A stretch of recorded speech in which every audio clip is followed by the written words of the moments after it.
Alright, hello everybody, Silver here. We're back. Again. As per usual.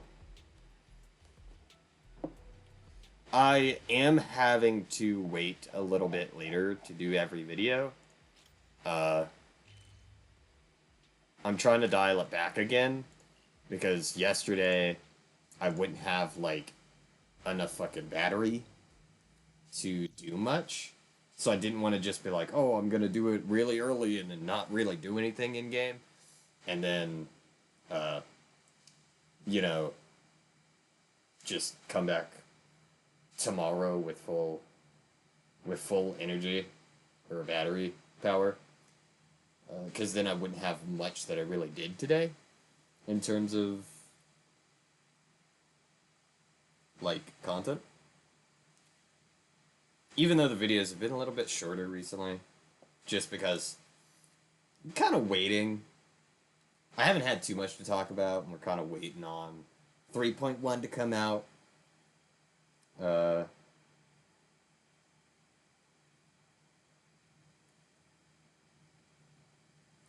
it's real interesting.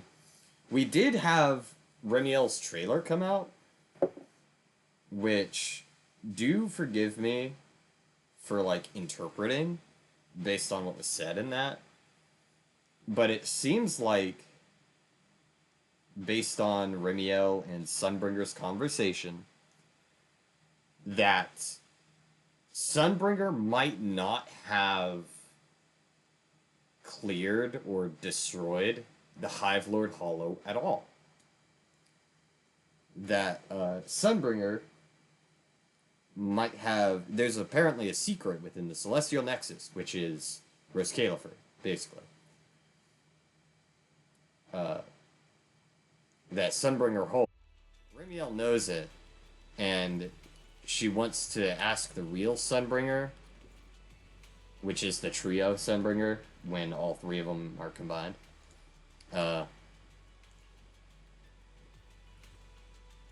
She wants to ask the Sunbringer who knows about this secret if she's planning to reveal it at any fucking point. Which I feel is going to be the major plot of season 3, is this secret getting out.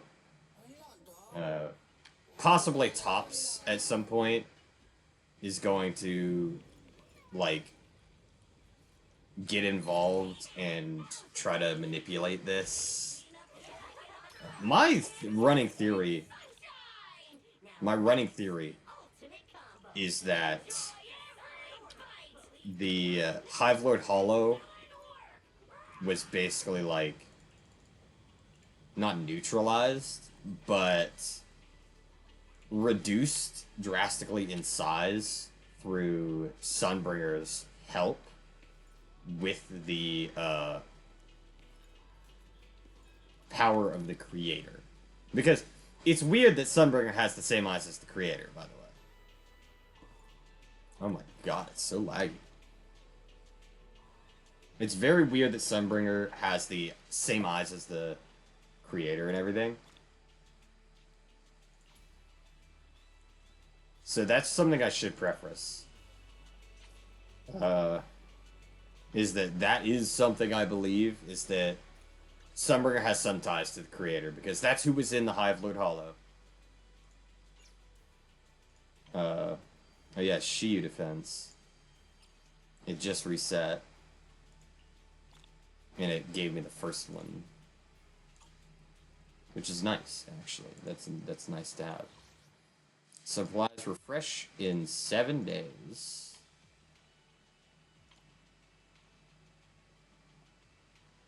Can kind of hold on to those.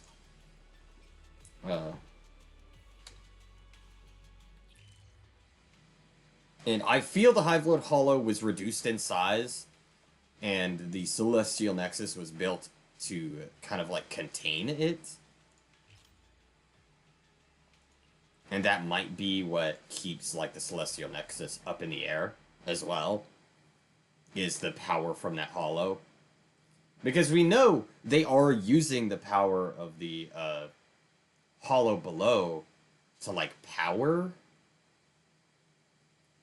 Rose Califer. So it's very likely that the reason the Celestial Nexus exists is to like house the Hive Lord Hollow. I feel like that might be what we're going through with. Uh, and that Sunbringer herself never actually destroyed it. She just like sealed it away. Uh, that's again just my running theory on it.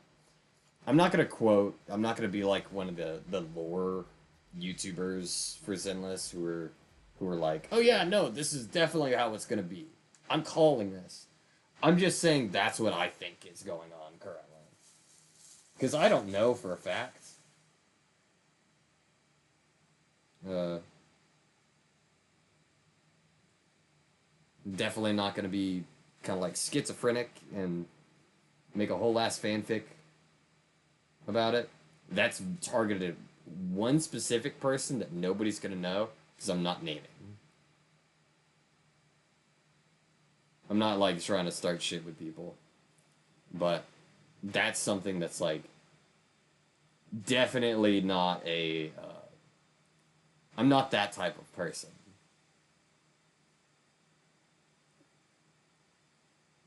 I'm not the type that's gonna tell you what you should think about the story, and if it doesn't pan out, just be like, well, you know, that's how it goes. I'm not gonna do that. I'm just thinking that my knowledge of how writing works and kind of like very simplistic, much more simple writing, like tropes and stuff, that's what's happening currently. Uh, that Remiel is wanting to have Sunbringer herself tell Rose Califer rather than actually trying to kill her. Because we saw that their fight, she wasn't trying to kill her. So, battles can actually drive evolution? We saw that. She wasn't trying to. So the whole, like, assassination of Sunbringer we know isn't exactly 100% true. That's kind of like what Sunbringer and Remiel used to do, it seems. Is they would just, like, spar like that as, like, a playful thing.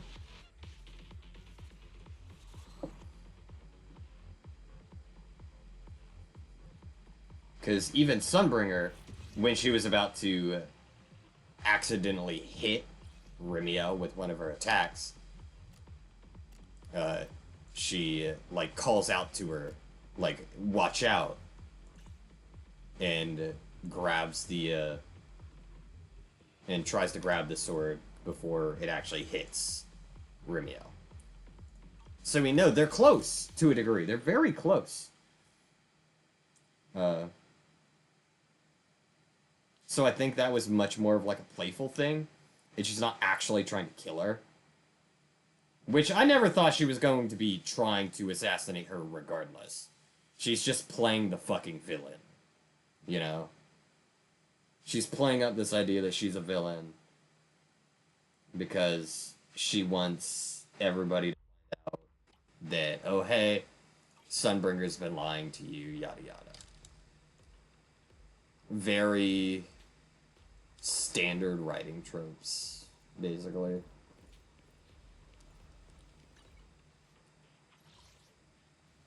Very standard. And I hate to say that about, like, people's writing. Uh, like, you know, how people make a game's world. That's not mine to judge. But, like, if the writing is kind of, like, tropey, because even Fire Emblem, one of my favorite series, very heavily falls into tropes. Like, all of the characters in a Fire Emblem game are a trope of some kind. There's, like, in Fire Emblem Awakening, you'll find the whole trope of, oh, hey, here's... Actually, that's Fates. I'm thinking of Fates. No, it's Awakening. I think it's Awakening? It's Fates. Is it though? I can't.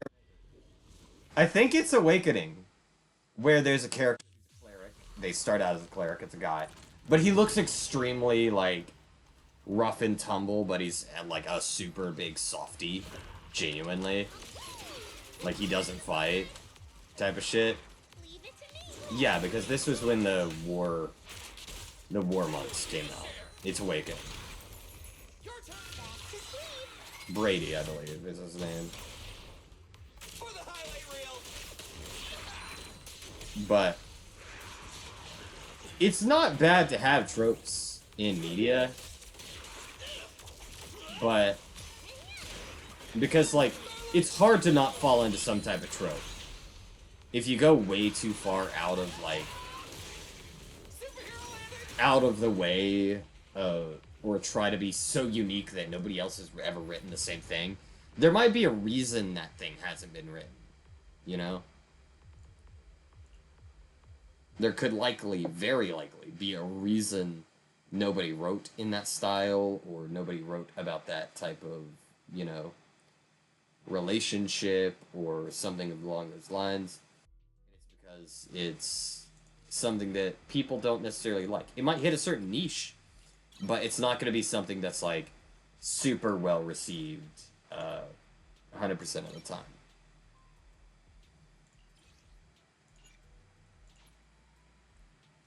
But there's nothing wrong with tropes. It's just something that's like, I feel like some people who try to dig into the lore of games might try to dig a little too deep. They're looking way too on something that's surface level. Now, Dark Souls genuinely, like the Dark Souls series itself, does genuinely have very deep lore. And it's left a lot to interpretation. A game like this doesn't have a lot that's left to interpretation. So, like, if you see somebody who's like a lore YouTuber, and they start describing things that make absolutely no fucking sense, it's likely because they're delusional, and they're thinking way too fucking deep into something. When Hoyo isn't going to give a super deep story. The story isn't going to be like, oh yeah, metaphysical existence and, you know, that kind of stuff. We know the theme. We already fucking know the entire theme that Zenless Zone Zero is based on. And it's that the real human, or the real monsters in this world, the real culprits behind its destruction is humanity. It's humanity versus the world.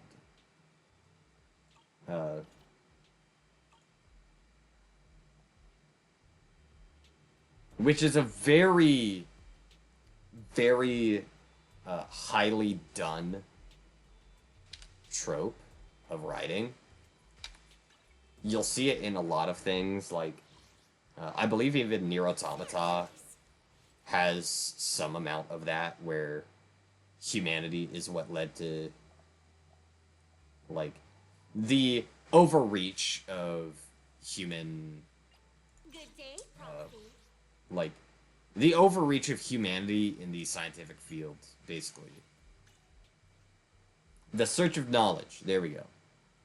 The search of knowledge, of pushing the boundary to reach toward godhood, is a folly, and it can result in the world itself being destroyed or ravaged by the very thing that you were trying to prevent.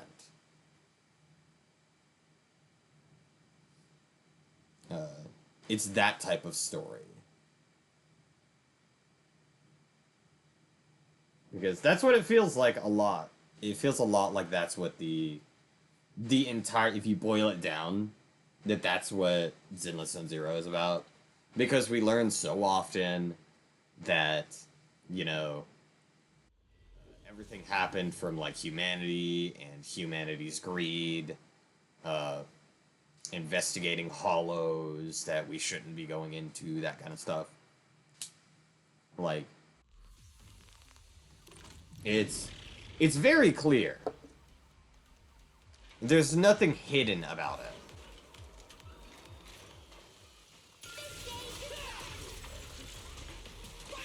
Which again isn't a bad thing. It keeps, you know, What are you looking at? it kind of keeps the it's an easier theme to follow than trying to make a super complex theme and then keep up with it the entire time. Because when you go into super complex theming and like all of that, it's hard to write a story about it. Genuinely. It's hard to make a compelling story because not everybody's going to understand it, and therefore people aren't going to read it. The more simple something is, the easier it is to understand, the easier it is to get hooked on it. Very simple concept in and of itself. There are places where very in-depth and like convoluted and complex stories are very well accepted and like encouraged, but that's fewer and far between. Because not everybody who's going to play Dark Souls is into the lore of Dark Souls. They're not going to dig super deep. But then you have people that do dig deep. So it's about hitting everybody's niche, really. Trying to be a broad spectrum instead of falling into a very specific niche that, you know, might not be as captivating to everybody. So, no, the story is genuinely simple. Again, you watch a lore video, you'll see a lot of people overanalyze shit. It ain't that deep, bro. Just gonna be honest. It ain't that deep a lot of times. Now, somebody's predictions versus somebody's ideas of what the lore and story of something is are completely different. Somebody can predict things correctly, but their interpretation of lore could be way off. Which is kind of normal. You know? Kind of normal. A broken clock is right twice a day. But, either way, I'll go ahead and be getting off here. So, thank you all so much for watching. If you want to support me in ways that aren't just watching the video, I have 2 ways down below in the description that you can go about doing that. The first way is my Honeygain referral code link in the description. In order to support me through that link, you just have to click into it, register to Honeygain through the link, and then download Honeygain on either your PC or an Android device. I'm not positive that it's on iPhone, the Apple App Store. I'm not positive it's on there. So, if you want to try, that's fine, but I don't know if it's on the Apple App Store. I know it's on Google Play, because I use Android.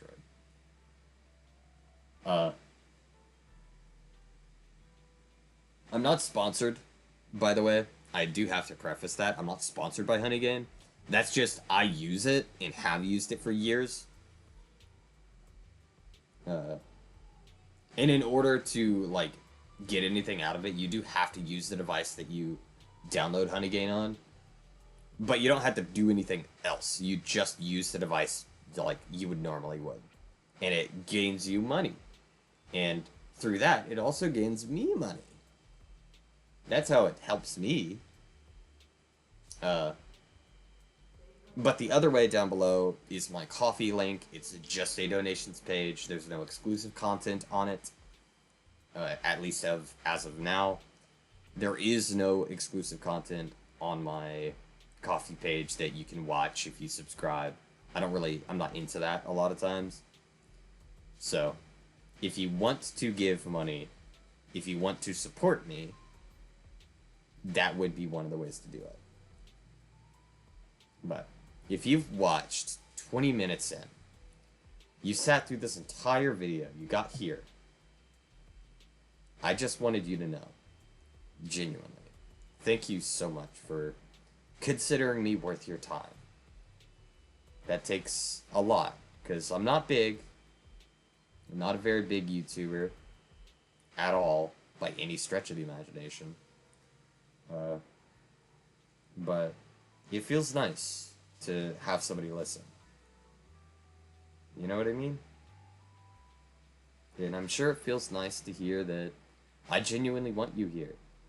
I genuinely want you to just, even if you don't, I don't care if you engage with the video. I don't actually even care if you want to support me. So long as you watched and you enjoyed listening, that's enough for me. That makes me feel nice. And I'm sure if you got this far into the video, you enjoyed it to some extent. You were completely fine listening to me ramble. So I just wanted you to know at least to have a genuine thank you from me. But to everybody else, thank you all so much for watching. And I'll catch you in the next one.